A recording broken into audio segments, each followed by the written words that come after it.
View point. చపాతీలు తినేవారు చాలా మంది బరువు తగ్గించుకునేందుకు తింటారు. దీనికోసం ఎక్కువగా గోధుమ పిండితో చపాతీలు చేస్తారు. సాధారణంగా కార్బ్స్ ఎక్కువగా ఉండే గోధుమ పిండి తీసుకోవడం వల్ల బరువు పెరుగుతారని చెబుతారు. కానీ ఇందులో నిజం లేదు. మీరు సరైన విధంగా చపాతీలు తింటే బరువు తగ్గుతారనేది నిజం. నిపుణుల ప్రకారం సరైన విధంగా చపాతీలు చేసుకొని మితంగా తీసుకుంటే ఖచ్చితంగా బరువు తగ్గుతారు. మరి అదెలానో తెలుసుకోండి.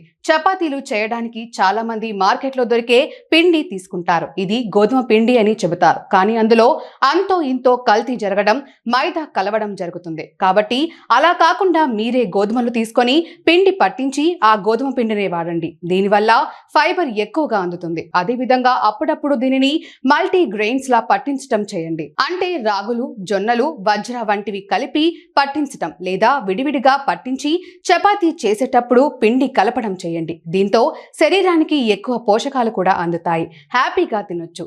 చాలా మంది ఆకుకూరలు, కూరగాయలు తినరు. అలాంటప్పుడు పిండి కలిపేటప్పుడు అందులో వాటిని మిక్సీ పట్టి ఆ పేస్ట్ కలపడం చేయొచ్చు. ఉదాహరణకి పాలకూర, బీట్రూట్, క్యారెట్ వంటి వాటిని మిక్సీ పట్టి వేయడం వల్ల రుచిగా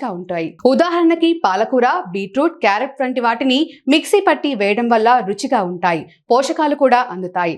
ఇష్టం అనుకుంటే తురుములా కూడా చేయొచ్చు. దీనికి కాస్త పచ్చిమిర్చి, అల్లం, ఉప్పు, జీలకర్ర కలిపారంటే కూరలు లేకుండా కూడా అలా ఎంజాయ్ చేయొచ్చు. లేదంటే ఏదైనా ఒక ఆకుకూరో, కూరగాయో యాడ్ చేయండి.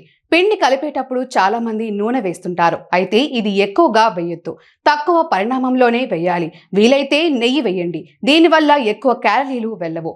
అయితే వీటిని కాల్చేటప్పుడు కూడా ఎక్కువగా నూనె వేయకండి. వీలైతే నాన్ స్టిక్ ప్యాన్ వాడండి. దీంతో మీకు ఎక్కువగా క్యాలరీలు వెళ్ళవు. తక్కువ నూనెతోనే కాల్చండి. నాన్ స్టిక్ ప్యాన్ మాత్రమే కాకుండా ఐరన్ ప్యాన్ పై కూడా కాల్చొచ్చు. అయితే దీనిపై కాల్చిన నూనె, నెయ్యి తగ్గించి వాడటం మంచిదని గుర్తుపెట్టుకోండి. అయితే ఎంత హెల్దీగా చేసినా కూడా వీటిని మితంగా తినడం ముఖ్యం. హెల్దీ అని ఎక్కువ పరిమాణంలో తింటే సమస్యలు తప్పవు. కాబట్టి తక్కువ పరిమాణంలో తీసుకోండి.